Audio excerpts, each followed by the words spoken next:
Débat, les députés d'Ottawa-Sud. Merci, Monsieur le Président, chers collègues. Merci de me permettre de me joindre à ce débat aujourd'hui. Monsieur le Président, ce débat est bien différent de tous les débats hypothétiques qu'on pourrait avoir en cette Chambre. Je tiens à féliciter mon collègue député de Sydney-Victoria. Je le remercie d'avoir déposé cette motion qui est très importante. C'est un défenseur des producteurs agricoles, des agriculteurs. Il comprend, notre parti comprend vraiment le rôle et le bienfait du secteur agricole pour l'économie canadienne. J'aimerais commencer en abordant certains principes pour les gens qui nous écoutent, qui nous regardent peut-être. Il faut quand même ne pas oublier, il faut ensemble se souvenir que le chemin de fer a été bâti surtout grâce au leadership des gouvernements. Et le chemin de fer a joué un rôle vraiment fondateur dans notre pays. Ça nous a permis de lancer notre économie et de bâtir, de jeter les bases de notre économie d'aujourd'hui. En fait, le chemin de fer est indispensable pour la réussite économique du Canada. Et on le voit, ça fait partie du tissu et de tous les éléments que mon collègue a mentionnés dans sa motion. Alors, qu'avons-nous vu de la part de ce gouvernement? Le gouvernement a-t-il honoré ses responsabilités en matière de transport? Alors, la première chose que je dirais est ce qui suit. Les gouvernements ont une obligation, toujours une obligation. Il faut qu'ils prennent les bonnes mesures dans les secteurs importants, les choses sur lesquelles dont les Canadiens dépendent. Donc, le gouvernement fédéral est responsable des transports, des politiques en matière de transport, des règlements en matière de transport, de l'application de la loi, des règlements et des politiques. Nous avons assisté à une augmentation de la production agricole, c'est vrai. Nous avons assisté à une augmentation de la mise en valeur et de l'exploitation des ressources naturelles. On a assisté à une augmentation des transports du pétrole par voie ferroviaire. On a assisté à une stabilité, voire une petite augmentation du transport des passagers par voie ferroviaire au Canada. Le gouvernement le sait. En fait, ça fait presque 10 ans maintenant que le gouvernement assiste à cette croissance. Mais comme mon collègue de Sydney-Victoria l'a indiqué, le gouvernement n'a réagi que par coups saccadés. C'est comme s'il passait d'une crise à l'autre, qu'il agissait en fonction des crises de la semaine, du mois ou de l'année. À tel point que maintenant, notre réseau ferroviaire est en crise.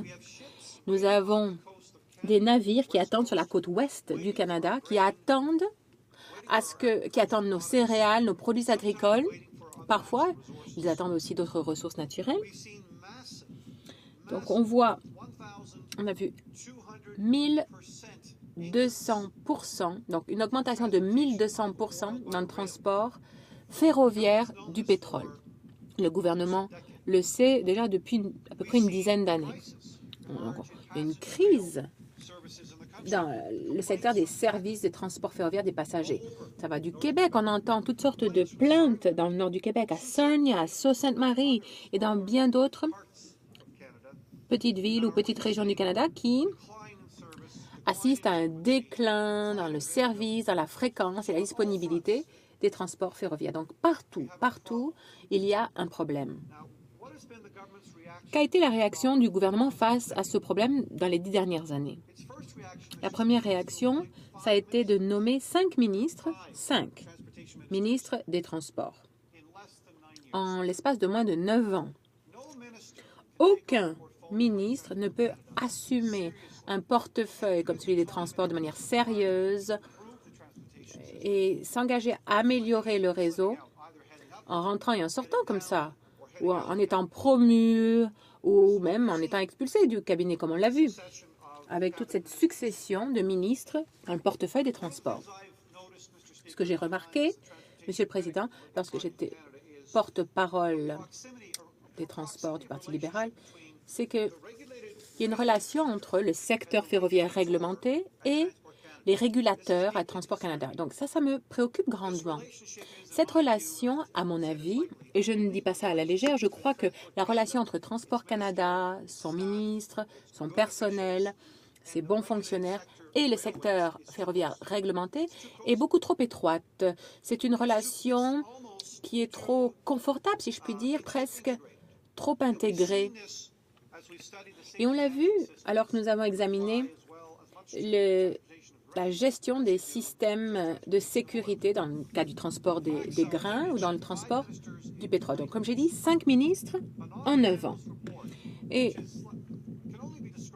dans le rapport du vérificateur général, on ne peut pas dire que c'est un rapport bien reluisant. Sur une période de 4 ans, le vérificateur général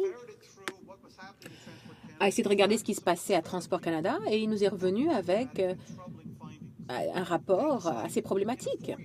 En l'espace de 4 ans, ce gouvernement,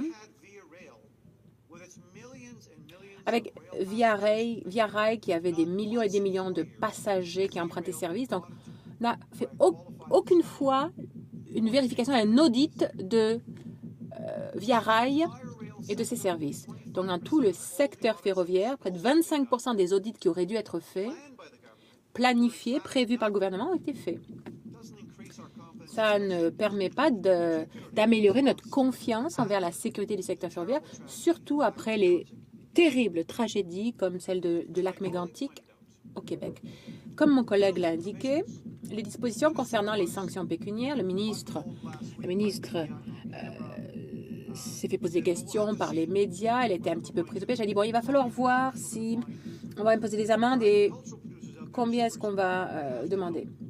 Et les agriculteurs doivent savoir que d'abord le gouvernement avait dit que ce sera 100 000 $ par jour. Non, après, ce ne sera plus 100 000 $, maintenant c'est 100 000 $ par semaine. Ah non, pardon, ce n'est plus 100 000 $ par semaine. En fait, c'est laissé à la discrétion du ministre. La ministre va devoir décider quand elle le voudra ou selon qui sera le prochain ministre. Le ministre ou la ministre devra décider, je ne sais pas sur quelle base ou quels seront les critères, puisque ce n'est pas clair, mais le ou la ministre devra décider si les compagnies ferroviaires seront soumises à des amendes. Et les amendes ne seront pas envoyées aux expéditeurs. Les montants ne seront pas remis à ceux qui ont été touchés. Non, les amendes seront versées au gouvernement, pas aux expéditeurs qui ont eu toutes sortes de dégâts puisque leurs grains et leurs céréales se retrouvaient comme ça en entrepôt, en attente. Alors, encore une fois, ça ne paraît pas logique, mais ce sont les changements et les mesures proposées par ce gouvernement. Donc, encore une fois, de manière très ad hoc. Nous avons ici un réseau de transport ferroviaire qui est pris à la gorge. Alors, nous avons les régions les plus productrices en canola. C'est incroyable ce que nos producteurs ont réussi à faire. Ils sont très efficaces, très rentables. Et ils arrivent à produire tout en préservant l'environnement. Ils ont une qualité de céréales sans pareil. Ils ont 81 millions de tonnes métriques de production. Donc, en l'espace de quelques années à peine. Alors, qu'est-ce qui se passe, Monsieur le Président? Au Parti libéral, nous pensons que cette relation entre le régulateur et les compagnies ferroviaires réglementées est telle que maintenant, les compagnies ferroviaires sont en train de choisir. Elles choisissent en fonction de leur marge de profit ce qu'elles veulent ou ne pas envoyer, expédier. Je sais qu'il y a des normes qui ont été adoptées en matière de volume, mais même ces normes ne permettent pas de faire face à la crise actuelle. Donc, pour résumer, nous avons nos expéditeurs qui sont pris en otage. Ils n'ont pas de solution de rechange ni de recours juridique. Le système